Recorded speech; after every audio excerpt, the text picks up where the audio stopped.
오늘 함께 나눌 말씀은 요한복음 4장 16절로 26절, 우리가 방금 부른 찬송 우물가의 여인처럼 했던 그 찬송과 연결된 말씀입니다. 요한복음 4장 16절로 26절, 원래 4장 전체가 다 이 말씀이지만 조금 중간 부분만 읽도록 하겠습니다. 한 절씩 교독합니다. 제가부터 읽습니다. 이르시되 가서 내 남편을 불러오라. 여자가 대답하여 이르되 나는 남편이 없나이다. 예수께서 이르시되 네가 남편이 없다 하는 말이 옳도다. 너에게 남편 다섯이 있었고 지금 있는 자도 내 남편이 아니니 내 말이 참되도다. 여자가 이르되 주여 내가 보니 선지자로소이다. 우리 조상들은 이 산에서 예배하였는데 당신들의 말은 예배할 곳이 예루살렘에 있다 하더이다. 예수께서 이르시되 여자여 내 말을 믿으라. 이 산에서도 말고 예루살렘에서도 말고 너희가 아버지께 예배할 때가 이르리라. 너희는 알지 못하는 것을 예배하고 우리는 아는 것을 예배하노니 이는 구원이 유대인에게서 남이라. 아버지께 참되게 예배하는 자들은 영과 진리로 예배할 때가 오나니 곧 이때라. 아버지께서는 자기에게 이렇게 예배하는 자들을 찾으시느니라.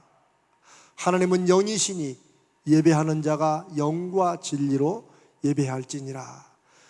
여자가 이르되 메시아 곧 그리스도라 하는 이가 오실 줄을 내가 아노니 그가 오시면 모든 것을 우리에게 알려주시리이다. 함께 읽습니다. 예수께서 이르시되 내게 말하는 내가 그라 하시니라. 아멘. 오늘 우리 기중계 말씀 나누는 제목을 우물가의 여인과 여섯 남자로 이렇게 잡았습니다. 이렇게 잡은 까닭은 사마리아 이 여인에 대해서 성경에 내 남편이 5명이 있었고 지금 있는 남자도 네 남편이 아니라고 하신 이 말씀에, 이 표현에 근거해서 이 사마리아 여인을 한국 교회가 전통적으로 그렇게 이해해 왔어요. 어떻게? 음탕한 여인, 세상에 남자를 5이나 갈아치우고도 만족할 줄 모르는 여인, 부도덕한 여인. 우리가 또 말씀 나누겠지만 그래서 새벽에 원래 시원할 때 물을 길러 가는 고대 근동의 이 풍습과 다르게 가장 뜨거운 12시에 물을 길러 갈 수밖에 없는, 남들 창피해서 숨어 다니는 여인, 이런 식으로 평가해 왔습니다. 성경은 사람을 높이고 칭찬하기 위한 책이 아니지만 또 그렇다고 근거 없이 사람을 낮추고 저평가하는 말씀도 없습니다.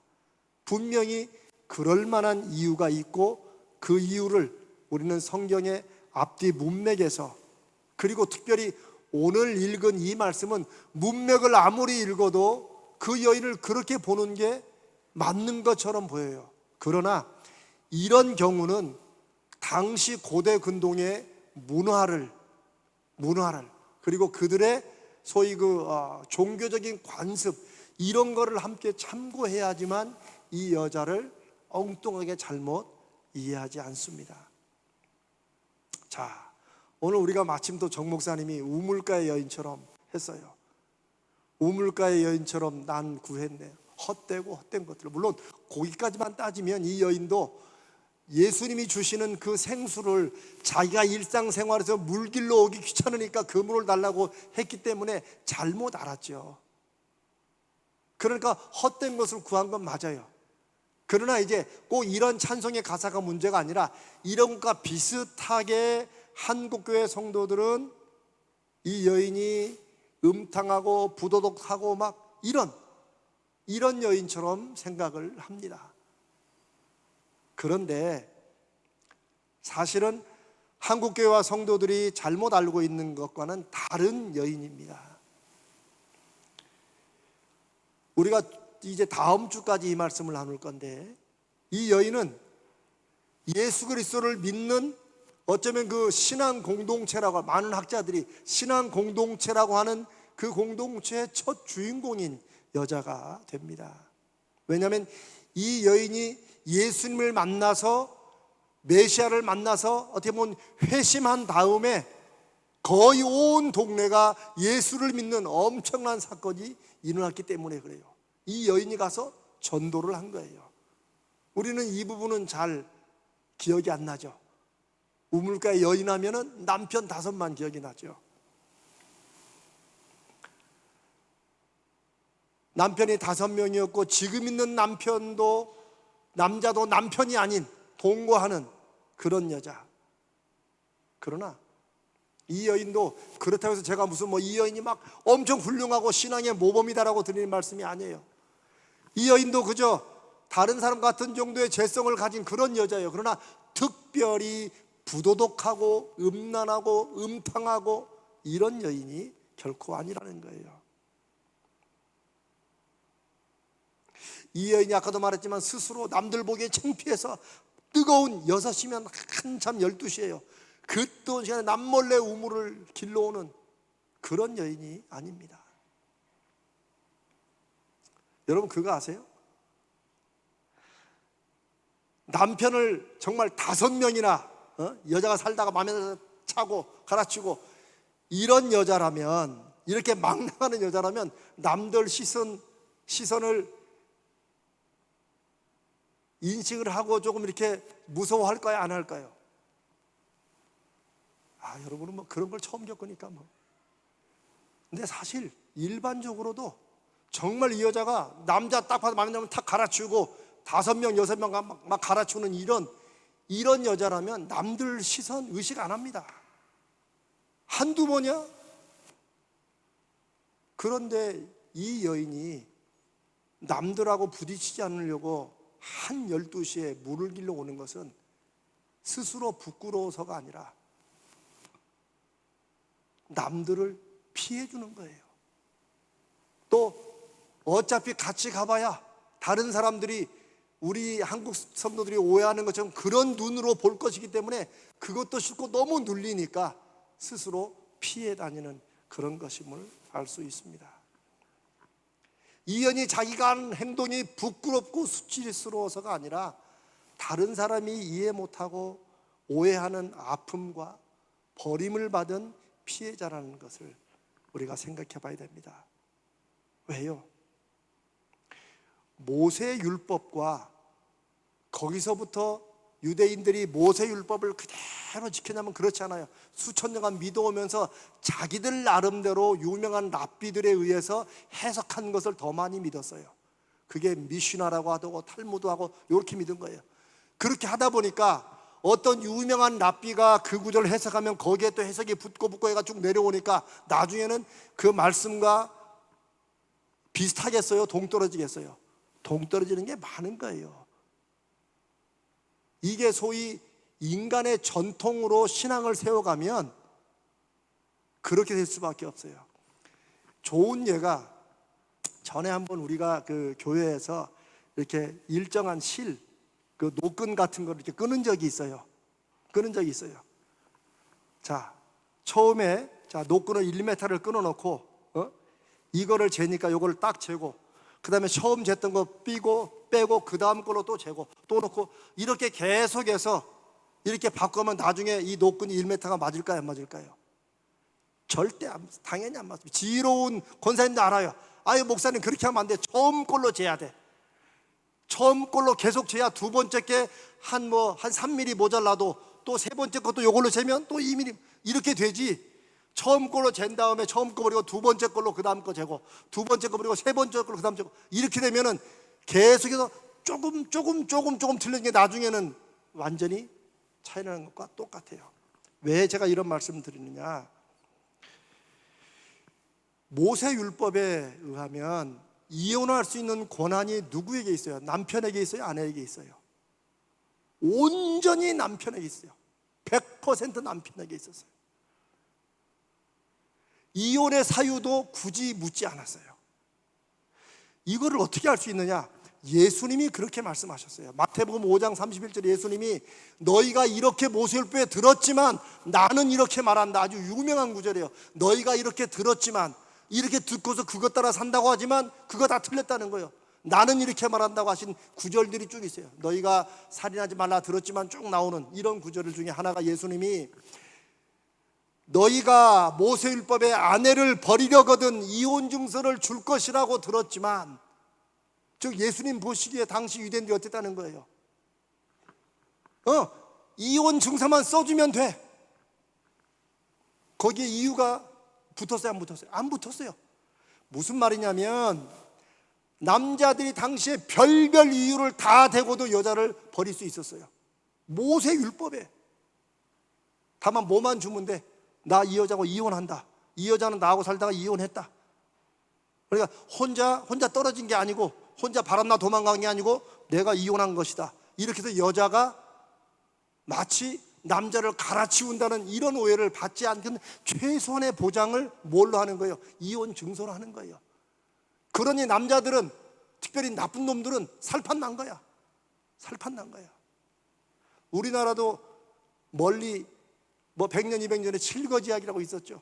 7가지의 악이 있어요. 그 누구에게 악이에요? 여자에게. 그 중에 남편이 세컨드를 얻어도 질투하고 시기하면 그것도 악 중에 하나예요. 아이를 못 낳아도 악한 거예요. 시부모를 섬기지 않는 것도 악한 거예요. 제가 7가지를 다 못 외워주면 다 그런 거예요. 2000년 전에는 얼마나 더 했겠어요. 그래서 예수님은 그렇게 믿는 게, 그렇게 사는 게 아니라, 예수님 말씀은 누구든지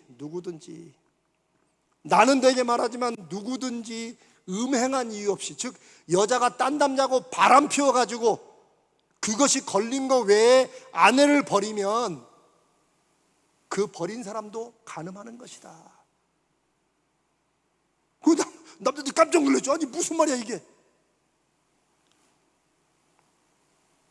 그러면서 예수님이, 그리고 또 누구든지 버림받은 여자에게 장가드는 자도 간음한 것이다.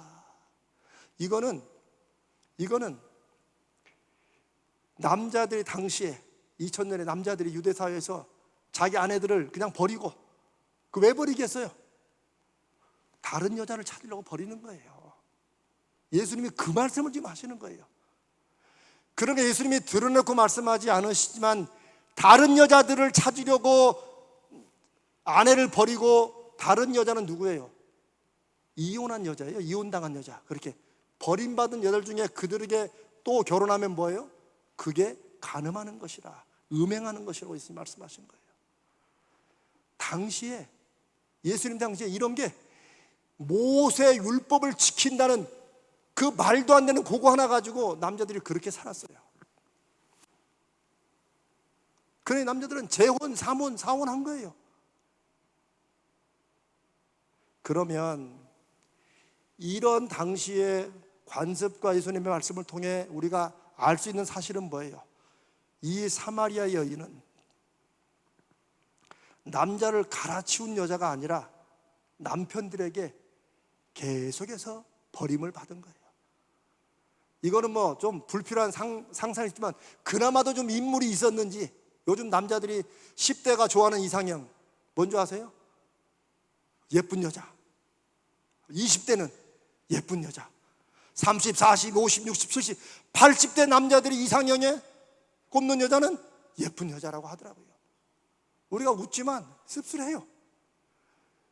이 여자가 5번씩이나 다른 남자들과 결혼하게 된 건 뭐예요? 그나마도 아마 인물이 좀 있었을지도 모르겠어요. 이거는 뭐 불필요한 상상이에요.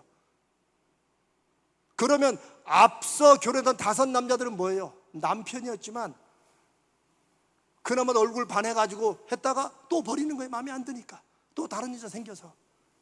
그러니 남편이 5이 있었지만 지금 6번째 있는 남자도 네 남편은 아니고 라고 말씀하실 때, 이 여자가 요즘 우리가 생각하듯이 왜 막 팔자 세다고 왜 하는 거 있잖아요. 기가 세가지고 막, 그런 여자가 절대 아닙니다. 오늘의 시각으로 보는 거지, 당시의 관습으로 보면 이 여자는 계속해서 남편들에게 심한 말로 성적 놀이개감으로.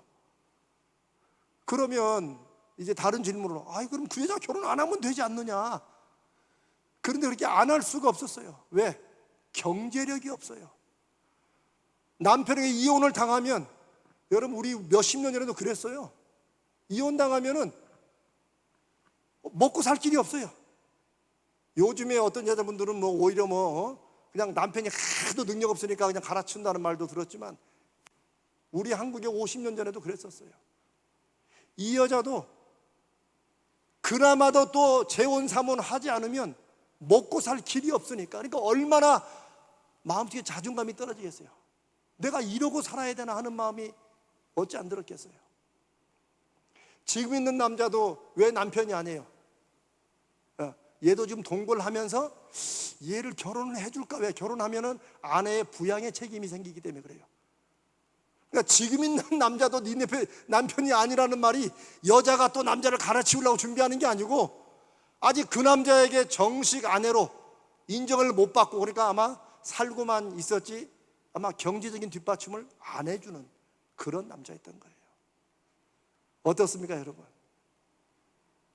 우리가 알고 있던 것과는 정반대죠. 가장 불쌍하고 죄 없이 멸시받고 천대받는 여자예요. 그런데 사람들 그런 거 따지나요? 5번, 6번째 결혼했다니까 다들 뭐 병이나 옮을까 봐 쉬쉬하고 피하죠. 그래서 이 여자가 뜨거운 12시에 물길로 온 거예요. 왜? 그 사람들을 위해서. 그래, 뭐 그렇게 본다는데 굳이 내가 가가지고 그 사람들 나는 죄 없다라고 할 것도 아니고. 그런데 이 여자가 예수님께서 네 남편을 데려오라고 하니까 뭐예요? 나는 남편이 없다고. 그거 이 여자가 제일 하기 싫은 말일 거예요. 자기가 죽었으면 죽었지 자기 속내를 그나마 유대인 남자에게, 왜? 처음 부분에 나오죠. 어떻게 유대인 남자가 사마리아 여자인 나에게 물을 달라고 하느냐? 이게 부끄러워서 그렇게 말하는 게 아니에요. 너무 이상하고 아주 남자라면 지긋지긋할 만한 그런 여자예요, 사실은. 그런데 그런 자기의 가장 어떻게 보면 인생이 왜 이럴까 싶은 그 일의 핵심인 남편 문제를 이 여자가 솔직히 말하잖아요. 나는 남편이 없습니다. 그러니까 예수님께서 뭐라고요? 네 말이 참되다. 그 딩동댕 그 말이 아니에요. 그 속에 나온 여인의 솔직한 그 마음을 예수님이 아셨던 거예요. 너 참 그래도 솔직하구나. 가장 가슴에서 나오기 힘든 말을 그렇게 하다니. 이미 예수님은 아셨죠. 남편이 5이나 있었는데 다 버림받고 지금 있는 남자도 지금 싹 속된 말로 간을 보는 녀석이라는 거.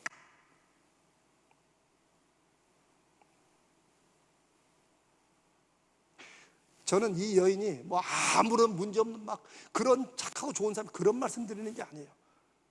적어도 우리가 이 금요일에 나누는 말씀은 우리가 그냥 쓱 지나쳤지만, 그냥 다들 그렇게 알고 지나쳤지만, 실제 성경에서 하시는 말씀과 우리가 좀 다르게 알고 있는 것들을 제가 금요일마다 찾아서 나눈다고 그랬잖아요.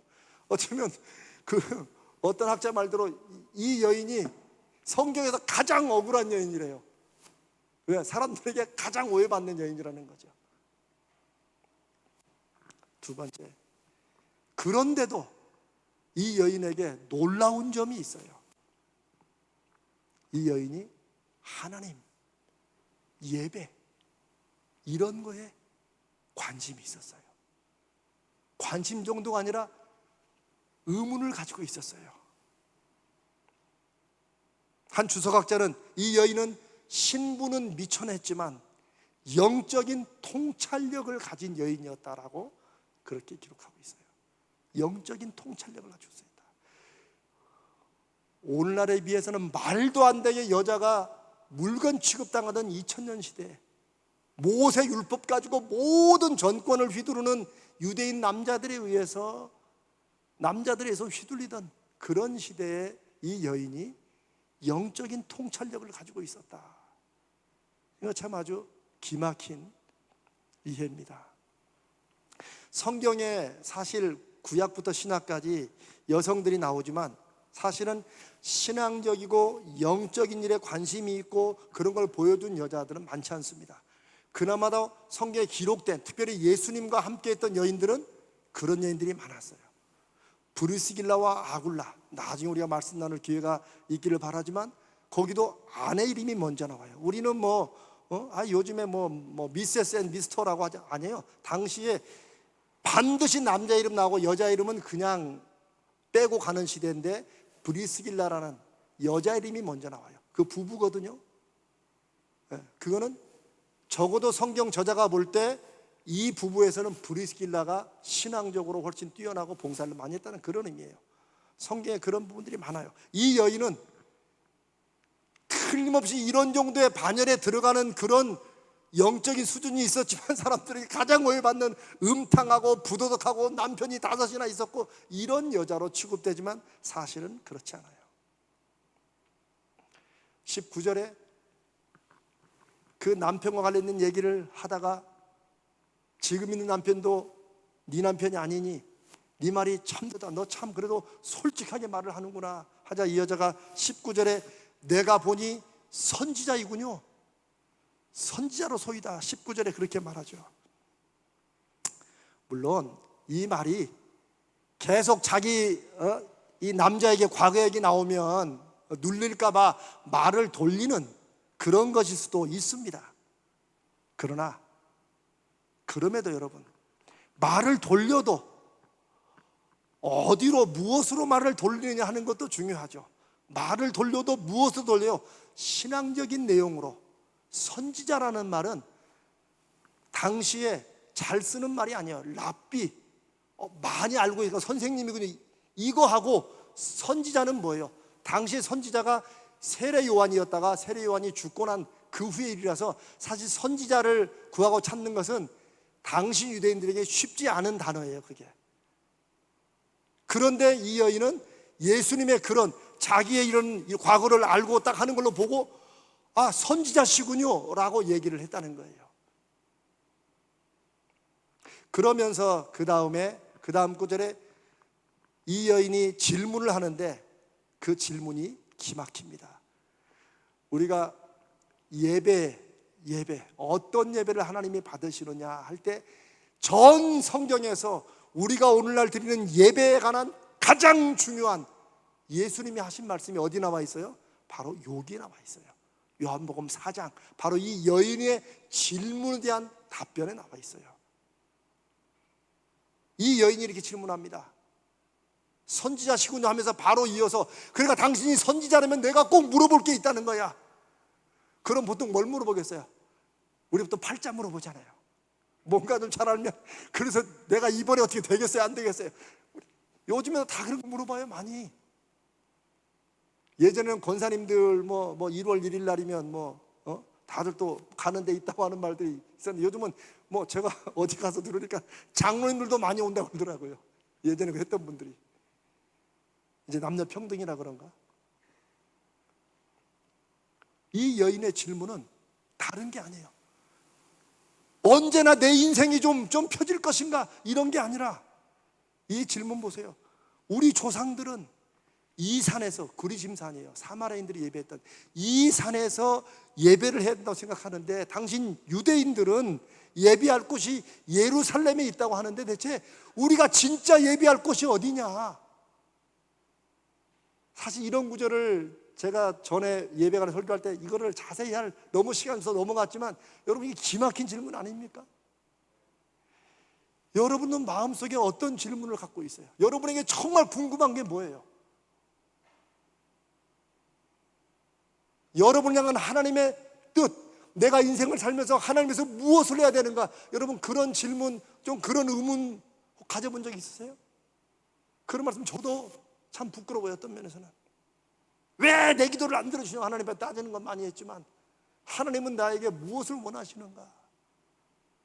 이거를 내 가슴에 진지한 질문으로 갖고 나는 살아본 적이 있나?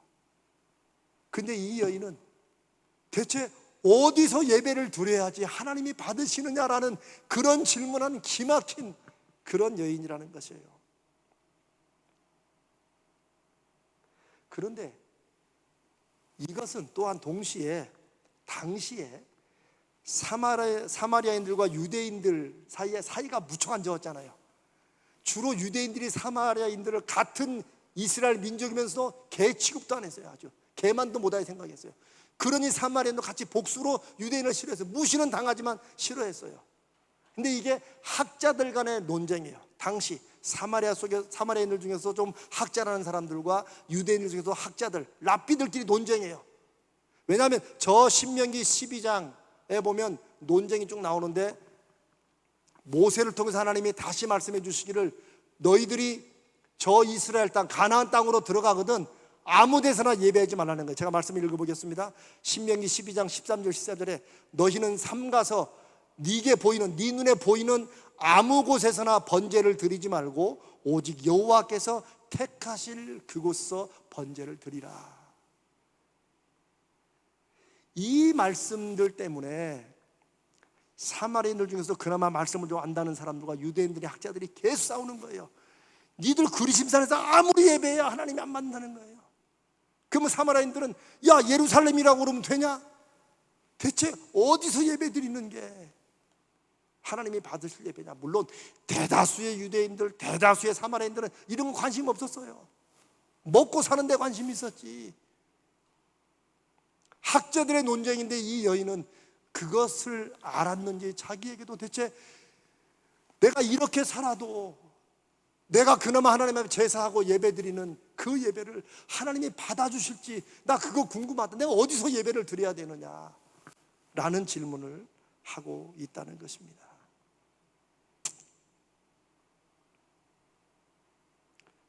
하나님 앞에 거룩한 것에 대한 질문을 가지고 그것을 가슴에 품고 기도하며 살면 하나님께서 언젠가는 답을 주신다. 그것도 이 여자는 기막힌 분에게 답을 얻어요. 누구예요? 메시아에게 답을 얻어요. 유명한 학자나 선생도 아니고 그 사람들도 틀릴 수도 있는데 세상에 하나님의 아들에게서 그 답을 들으니 기도의 응답을 제대로 받은 거죠. 여러분 제가 지금 무슨 말씀 드리는가 여러분 공감이 되시죠? 이해가 되시죠? 그래서 예수님은 이 여인에게 아주 중요한, 우리들에게도 너무나도 중요한 하나님이 받으시는 예배에 관한 말씀을 그 다음에 하십니다. 여자여 내 말을 믿으라. 이 산에서도 말고 저 산에서도 말고 뭐요? 그리심산도 아니고 유대인들이 주장하는 예루살렘도 아니라는 거예요. 하나님께 예배하는 자들은 하나님이 찾으실 때가 온다. 어떻게? 영과 진리로 예배하는 자들을 하나님이 찾으신다는 거예요. 이게 뭐가 중요하다는 거예요? 이 땅도 아니고 저 땅도 아니고 어디서 예배를 드리든 너의 영과 성령의 진리로 예배를 드리면 하나님이 받으신다. 이 기막힌 말씀이 저 사마리아 땅에 남자 5 갈아치우고 6번째 남자하고 사는 한 여자, 이 여인에게 주시는 말씀이에요. 그러나 그냥 가르치도 주시는 말씀이 아니잖아요. 이 여인에게 그게 궁금했어요. 내가 못 먹고 못 살고 무시당할지언정 내가 그래도 한번 제사 드릴 때 하나님이 받아주시는 나 그 제사 드리는지 나 그거 알고 싶다. 대체 어디서 예배를 드려야 되느냐에 대한 말씀이에요. 사랑하는 딸아, 네가 어디서 예배를 하든 네가 하나님을 향하고 네 마음에 거룩한 진리를 품고 진지함으로 예배를 드리면 신령과 진정으로, 이 번역도 좋은 번역입니다. 신령한 마음과 거룩한 마음과 진실된 마음으로 예배하면 하나님 예배를 받으신다. 네, 여러분 이 질문, 어디서 예배를 해야, 대체 어떤 예배를 하나님이 받으십니까 하는 이 질문은 12제자들도 이런 질문을 한 번도 안 했어요. 12제자는 천국에서 누가 크냐? 내가 수제자인데 나냐? 야고보와 요한은 또 엄마, 당시도 치맛바람이 있었어요. 왜냐하면 그 요한 집이 부자였고, 그래가지고 아마 그 예수님이 다니실 때 아마 그런 이제 비용을 좀 대고 그랬던가 봐요. 그러니까 그 여자 딱 와가지고 하나는 오른편에 하나는 왼편에, 이게 당시의 관심이었어요. 더군다나 바리새인들, 뭐 서기관들, 사두개인들 와서 예수님을 질문할 때 무슨 질문했어요? 예수님한테는 걸고 넘어지는 질문들만 했지 이 여인처럼 어떤 예배를 하나님이 받으시느냐, 이런 예배는, 이런 질문은 한 사람이 없어요. 그런데 아직도 이 여인이 아직도 궁금한 게 있어요. 그 말씀이 좋긴 좋은데 아직도 확신이 없어요. 그러니까 한 번 더 25절에 묻습니다. 메시아 곧 그리스도라 하는 이가 오실 줄을 내가 아노니 그가 오시면 우리에게 밝히 말씀하실 것이라고. 이 말은 무슨 말이에요? 당신 말도 참 듣기 좋은데 오히려 당신 말보다는 앞으로 오실 메시아 그리스도가 오실 것인데, 이게 뭐예요? 그리스도의 재림, 그리스도의 오심을 이 여인이 알고 있었고 또 기다리고 있었다는 거예요. 그가 오시면 내가 분명히 알 것이다. 당시 사마리아인들은, 우리가 지난번에 나눈 사두개인들이 모세 오경만 믿었다고 그랬잖아요. 사마리아인들도 모세 오경만 믿었어요. 물론 지금처럼 이렇게 구약 성경이 완전히 딱 갖춰진 건 아니지만 이들은 그렇게 믿었어요. 그런데 선지자의 예언은 모세 오경에 있어요, 없어요? 없습니다. 그건 저 선지서에 따로 떨어져 있어요.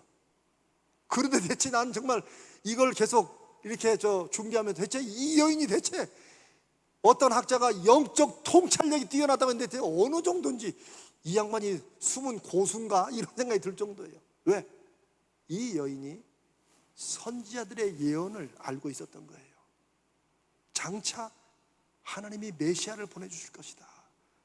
그런데 그 메시아가 그리스도, 기름, 하나님께서 기름 부으신, 왕처럼 기름 붓듯이 하나님의 선지자로 기름 부은 그 메시아가 오시면 이 모든 것을 밝혀줄 것이다. 나는 그러니까 당신 말이 틀렸다 말다가 아니라 나는 그 그리스도를 나는 지금도 사모하고 기다린다.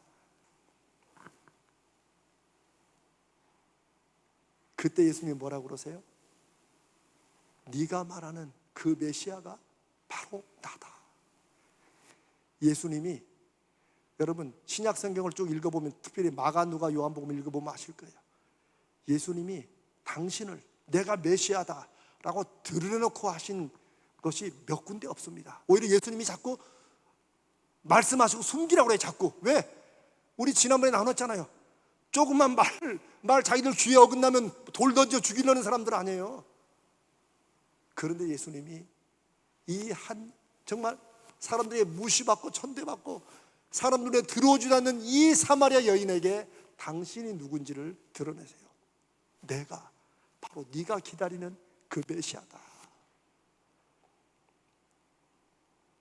이 여인은 생각하지도 못하고 꿈꾸지도 못했던, 오시면 좋지만 언제 올지 모를 그 메시아를 자기 눈앞에서 영접한 거예요.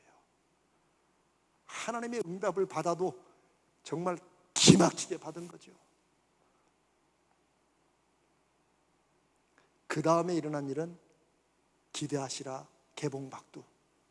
다음 주에 그 다음에 더 기막힌 일이 일어납니다. 이 여인이 들고 왔던 물동이를 내버려 두고, 요거에서 많이 듣던 것이죠. 뭘 내버려 두고 뭘 버려두고. 이게 누가 그래요? 예수님을 만났을 때 너무 감격하고 너무 마음이 급하고 너무 뜨거운 사람들은 시몬 베드로와 그 동생도 뭐예요? 배들을 버려두고, 예수님 좀만 기다리세요. 제가 이 배만 빨리 어떻게 처분해가지고 이렇게 하고. 제자 중에 하나는 우리 아버지가 돌아가셨는데 내가 아버지 장사 치르고 내가 가겠습니다. 이게 나름대로 자기들 나름대로 다 예수님도 좋지만은 요건 좀 정리하고 다 요런 때예요. 그러나 예수님이 쓰시는 사람들, 예수님을 제대로 만난 사람들은 어떻게 보면 앞뒤 분간이 안 되더라고요. 세리 마태도 세관에서 이렇게 돈 세고 있다가 예수님이 오라고 하니까 어떻게 했어요? 제가 요 장부 맞아, 요번 달 건 끝내고 가야 됩니다. 저 같아서는 그랬을 거다. 아유 주님 감사합니다. 조금만 기다리시면 제가 요거 좀 정리하고 가겠습니다. 아니에요. 세리맛도 바로 그 자리에서 펜 딱 놓고 주님을 따라갑니다. 이 여인도 물길로 왔다가, 웬 유대 남자가 자꾸 말을 시켜가지고 이러다가 자기가 상상도 못했던 메시아를 눈앞에서 만나고 물동이를 버려두고 마을로 쫓아 들어갑니다. 그건 다음 주에. 사랑하는 여러분, 제가 오늘 좀 이렇게 마치 연극하듯이 막 이렇게 하는 것은 어쩌면 성경에서 오해받는 사람들이 몇이 있는데 그 학자의 말대로 가장 오해받은 여인 중에 하나라는 거예요. 우리가 또 하나 다음에 이제 또 기회 되면 하려고 하는 게 막달라 마리아를 창녀라고 또 그렇게 또 이해하는 사람들이 많아요. 요즘에 지저스 크라이스트 슈퍼스타라는 오래된 뮤지컬 막달라 마리아가 막 창녀로 나와요. 그 창녀가 예수님을 만나가지고 회개하고, 그러니까 또 댄 브라운이라는 또 엉뚱한 영국 또 그 사람은 또 예수님과 막달라 마리아가 또 사랑을 해가지고 딸을 하나 낳았다고 또 요렇게 해가지고 쓴 책들, 다빈치 코드랑 별별, 좀 죄송합니다, 더러운 상상으로 다 가요. 그렇게 책이 팔리겠죠. 그러나 우리가 성경을 이렇게 금요일날 잠깐 말씀을 나누면서 우리가 그냥 자세히 알아보지 않고 그냥 듣던 대로 이렇게 해서 그렇게 해도 우리 구원에는 상관없습니다만은 그래도 우리가 제대로 알아야 우리에게 주시는 말씀의 은혜가 더 깊어진다고 믿습니다. 저나 여러분이나 제가 강조하는 게 예배. 그래서 우리가 매주마다 이 기중기마다 주일 예배를 위해서 우리 중보기도 하잖아요. 저는 여기 계신 여러분, 우리와 함께 기도하는 여러분들은 우리가 이 금요일날 중보기도 예배를 위해서 예배를 살려달라고 하는 그 기도를 하나님이 저는 매주마다 응답하신다고 저는 믿습니다. 물론 어떤 사람들은 그렇게 기도한 결과가 지금 예배 이 정도냐 할지 모르지만, 맞아요. 저도 하나님께서 우리에게 주실 예배의 은혜가 이보다는 훨씬 더 크고 더 정말 놀라운 그런 때가 저는 온다고 믿고 기대합니다.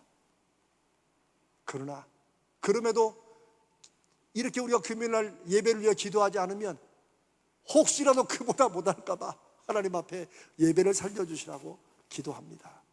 그런데 그 예배에 관한 가장 중요한 말씀, 그래서 제가 그러잖아요. 여러분, 성전에 있는 성도들이나 각자의 처소에서 온라인으로 예배할지라도 성령께서 함께 하시고 예배를 받아주신다.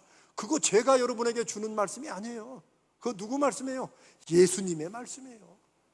병원에 누워있을지라도 주일 그 시간을 기억하고 하나님, 내가 누워있지만 하나님 앞에 예배합니다 할 때 하나님이 신령과 진정으로 영과 진리로 네가 예배하니 네 예배가 저 크고 높고 수만 명 모여서 드리는 그 예배보다 내가 너의 예배를 기쁘게 받는다 라고 하나님은 말씀하신다는 거죠. 왜? 예수님이 그렇게 말씀하시기 때문에 그래요. 내 말을 믿으라. 이 산도 아니고 저 산도 아니고 하나님은 신령과 진정으로 예배하는 자를 찾으시는데 그건 장소가 아니라 예배하는 자들의 중심에 달려있다. 왜? 하나님은 영이시기 때문이다. 사람은 눈에 보는 것 따라 움직이지만 하나님은 영이시니까 사람의 보는 것과 같지 않다. 오늘 이 말씀이 앞으로 우리 가자조일교회를 이 시대에 하나님이 쓰시기 위해서 우리를 예배를 통하여 새롭게 하시고 은혜 주시고 훈련시키시고 우리에게 하나님의 약속의 열매를 주시는 그 예배를 우리가 새롭게 더 믿음의 중심으로 드리는 그런 말씀의 기초가 오늘 이 밤에 말씀되시기를 간절히 축복하며 기도합니다.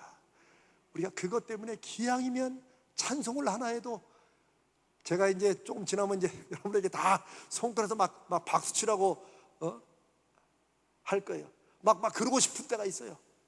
물론 제가 다 여러분들의 스타일을 다 이해해서 안 치고 싶으면 안 치고 이렇게 하지만, 어떨 때는 다 같이 또 이렇게 한번 박수도 치고 막 진짜 한번 목이 터져라고 이렇게 우리가 함께 하나님 앞에 예배할, 그 억지로 하는 게 한다고 되는 게 아니죠. 우리 가슴에 막 그런 열정이 막 끌어 올라와서 하나님이 우리 예배를 정말 받으시는구나 하는 이런 은혜의 깨달음이 우리 모두에게 충만하게, 저 이사야서의 그 쉐키나 거룩한 영광의 구름이 가득한 것처럼 우리가 예배하는 이곳에 주의 백성들이 영과 진리로 예배하는 장소마다 10년 가운데 충만히 임하시는 그 예배의 거룩한 경험을 우리 가자지을교회가 저는 하게 될 줄로 믿습니다. 그걸 통해서 하나님은 우리와 함께 하시고 살아계신다는 확신을 주시고 말씀의 약속을 든든히 붙잡고 이 세상을 믿음으로 이기는 그런 결단과 도전을 하게 된다고 믿습니다. 오늘 이 밤에 이 말씀이 어쩌면 이 사마리아 여인만도 못한 우리들에게 주님께서 영과 진리로 예배하면, 하나님을 바라보면 내 가슴에 인생에서 갖고 있는 나는 어떤 질문, 어떤 소원을 가지고 있는지를 하나님이 혹 물어보시는 것은 아닐지, 우리를 하나님의 예배자로 세워주시고 주일날 한번 모시는 예배만이 아니라 내 삶이 하나님 앞에 늘 예배하는 그런 예배자의 삶이 되도록 이 시간 하나님께서 우리에게 이 말씀을 주신 것이라 믿습니다.